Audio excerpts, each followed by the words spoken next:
with a Fox News alert. Fox News now learning that Jeffrey Epstein was not checked on for several hours leading up to his death. This according to a person familiar with the matter. Fox also learning that Epstein should have been checked on every 30 minutes. Let's bring in Matthew Whitaker, former acting attorney general and incoming outside general counsel for PC-Matic. Thank you so much for being here. Congrats. Congrats. Glad to be here. Glad to be here. I am excited to work with the folks at PC-Matic as one of the clients as part of my law practice, and so it's I really like the company, and it should be a fun time. What do you think? What do you make of what happened to Epstein? Do you think it was suicide? Well, this is the great thing about the Department of Justice, and as the former Attorney General, you know, I headed up the Bureau of Prisons, among other things, and you know, I was very pleased that Bill Barr took this incredibly seriously and said we have to get to the bottom of this, and brought in Michael Horowitz, who is the Inspector General and who has a lot of experience investigating things that have happened at BOP, including in this New York City jail.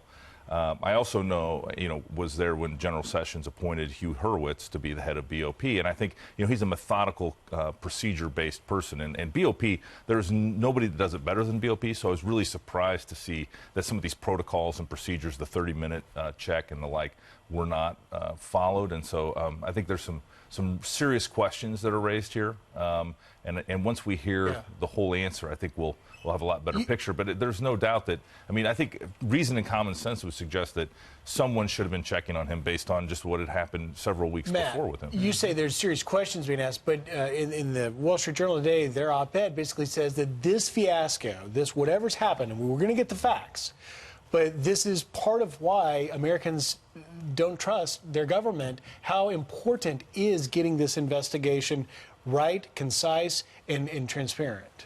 Well, the transparency is the key. That's what builds confidence for the American people. If you don't give all of the facts and essentially a line by line as to what we looked into, what we talked to, what we found, what we saw, what was violated, if anything, and the who, what, just like the facts, then the confidence won't be there. And so we need, ultimate transparency in this case. Now, this is the same jail that El Chapo was just being held before he was transferred out to the Supermax out in Colorado. And so I was surprised to see that they could hold him safely without incident, and then have Epstein twice. Once an alleged failed attempt at suicide, and now a successful attempt.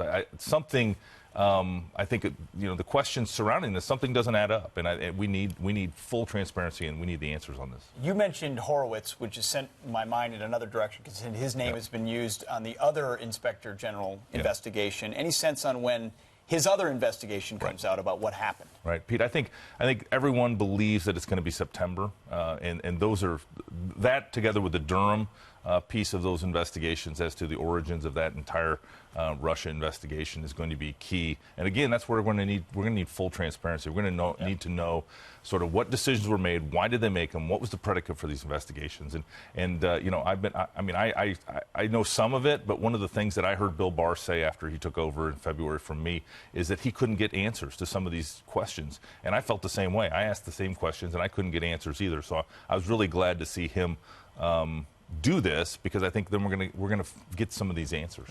As far as the transparency in the Epstein thing, how do you find out what really goes on behind bars? Because we always hear, don't snitch, don't tattle, don't, because bad things could happen to you if you do that. So how do you really find out the truth? Well, it's like conducting any other investigation. You start on the outside and you work your way in. I think the interesting thing is they have cameras, but not in the cells. Obviously there's staff there that were doing things, but at the same time, there was nobody in the cell with him, and I think to some extent it's going to be what was happening outside of the cell and in the hallways and who was moving around at the time. Those cameras usually are your best fact provider. You mentioned Barr. He is outraged. He's very upset. Is that justified?